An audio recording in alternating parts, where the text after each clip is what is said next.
give you the treasures and the riches stored in secret places. Isaiah 45 verse 3. Magandang oras mga ka-TH, mga kababayan. Meron tayong magandang i-partial analyze ngayon. Ito ay triangulation of big boulders.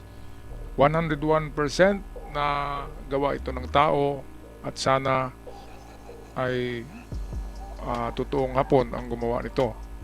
Kasi kung Hapon talaga ang gumawa nito, ay ito'y jackpot science ang narito. Okay, so atin muna tingnan ang isa-isa. Itong dito merong hindi natin tiyak kung ito'y mga natural na patterns. Dito ay meron din ganito. Ayan. Ito maganda to kasi hindi lang may linya, meron pa siyang meron pa siyang sign ng under. Ito yung nagaganyan, no? Mamaya balikan natin yan. At ito ang maganda, trumpa. Ito yung trumpa, parang cyclope, isang mata lang siya. So kung wala itong dalawa, kung wala to, ang trumpa ay nagsasabi na diyan mismo sa kanyang harapan ang item. Pero meron kasi siyang kasama na tatlo silang lahat na big boulder. Dalawa pala ang kasama niya.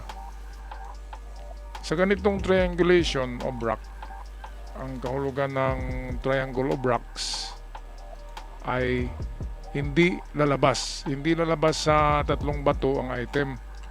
So it's either nasa gitna, nasa kalagitnaan ng dalawa. So ito yung mga digging spot niyan. At panghuli ay nasa isa sa mga bato. So pwedeng dito na bato, at pwede ring dito. So ilang na ba yun? Ilang possibilities. So isa sa gitna, ito pinaka-common sa gitna, isa. Pangalawa sa kalagitnaan ng kada bato, so merong isa, dalawa, tatlo. At sa tig-isang bato ay pwedeng nariyan. Ngayon, kung meron kayong kakayahan na hukayin ito ang buong perimeter ng triangle na bato na yan, yan ang maganda. Walang lusot na yan. Pero kung isa-isahin yan, pwede rin, pero minsan may hindi tinatamaan kung isa-isahin ng hukay dito, di ba? Magkalapit na lang yan So maganda talaga ay buong palibot ng bato. Ayan. At kung kayang igulong ang bato, ilayo ang bato, igulong dito para hindi siya mahulog sa hukay. Ngayon, kung may kagamitan kayo, ay i-detect nyo ang bawat bato, kasi pwedeng nasa loob lang ng bato kasi malalaking bato yan. Kung wala sa loob ng bato, ay nasa under ng isa sa mga bato diyan. So ang teorya dito, dahil sa merong kasamang cyclope, ang trumpa merong kasamang dalawang bato, so ang teorya ay hindi lumalabas sa perimeter. Wala dito.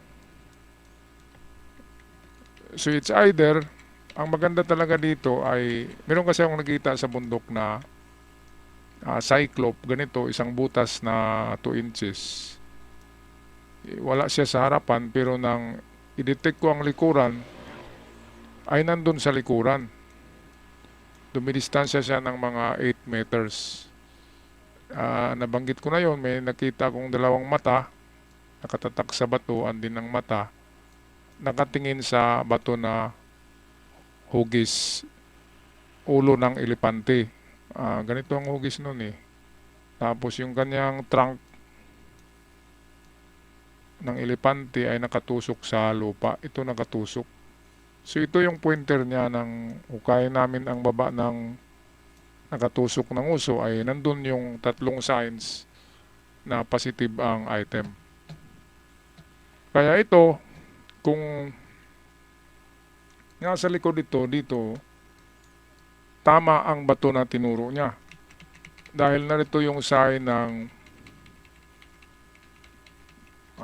tingnan yung ito, narito yung sign, ito yung bato na nasa Teka. Ito yata yung bato na narito. Kasi narito yung dot, dot saka linya. Ang kahulugan nito ay treasure under. So yun yung sinabi ko kanina na nasa isa sa tatlong bato at pwede ring sa kalagitnaan ng dalawang bato. At ang pinaka-common ay nasa gitna ng triangulation. So kung ito yung naka-triangle na tatlong bato, ay dito siya sa gitna. Yan yung pinaka-common. Pangalawang pinaka-common ay in every sa kada kalagitnaan ng dalawang bato. So nakita nyo ba ang pattern? Naka-triangle pa rin yan within a triangle. Ayan diba? Geometrical pattern siya eh. At panghuli, kapag wala dyan sa naka-triangle na yan, triangle within triangle, ay dito yan sa isa sa mga bato. It's either sa loob or under sa bato. Pero dito, ito, dot, tsaka line means treasure under the rock. So, wala sa loob ng bato, under the rock. Dito may Y siya nagsasabi na may tunnel. May tunnel sa triangulation. Dito, ito yung pointer na lang to Dalawang linya na may dot. Pwedeng 2 meters galing sa kanya ay naroon. So ito ang tinuturo niya na bato. So ito yung aking suspect talaga na bato. Okay, tingnan natin dito sa triangulation. Ayan. Kuha muna ako ng bagong picture. Okay, so ito yung bagong picture. Ayan So ito yung sinabi ko, i-blow up natin Ang trompa o cyclope ay dito sana yan kung hindi kasama ang dalawang bato na ito. Ngayon dahil sa kasama niya ang triangulation, i-review natin ay ibig sabihin narito lang sa triangulation ng item. Nabanggit ko na kanina na pwedeng sa kalagitnaan at sa bawat gitna ng dalawang bato. So kung tingnan nyo ang pattern, connect natin yan, triangle pa rin siya. So ito talaga ang pinaka diyan, sa traditional na pag-analyze. Pero balikan natin itong napaka-importanting sign sa likod ng bato na may trompa.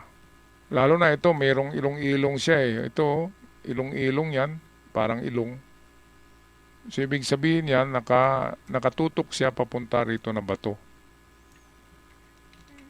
At nakita nyo ito yung dot, tsaka guhit. Yan ay treasure under. Blow up natin.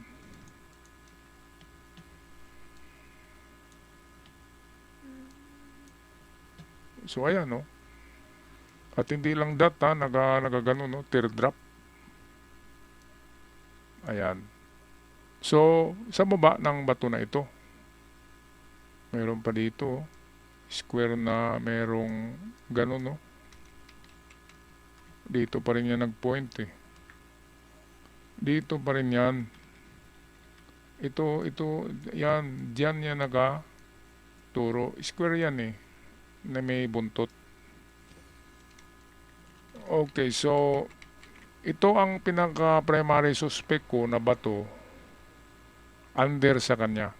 Lalo na itong ilong-ilong, sabi ko dito, merong ilong-ilong. Hindi lang yan pala, meron pa pala dito. Ito, mata pa rin to.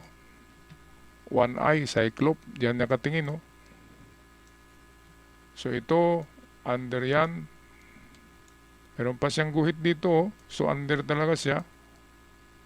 And then, square sign na may buntot na nakaganyan. Dito pa rin ang toro. So walang kaduda-duda, ito na ba to ang suspect natin? Ayan, no? Okay mga ka-TH, so yan lang ang pag-analyze ko sa ano na to, sa triangulation of rock, which is hinukay na pala tong dito. Sino ba naghukay dyan? Sandali lang ha.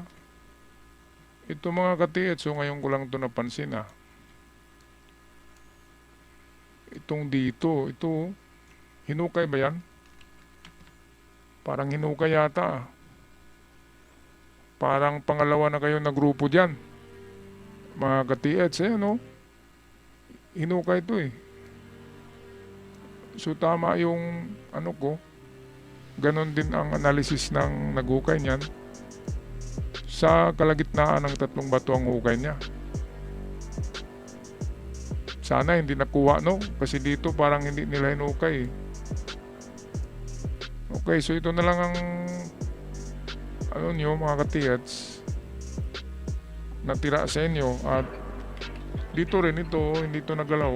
Itong in between sa dalawang rock.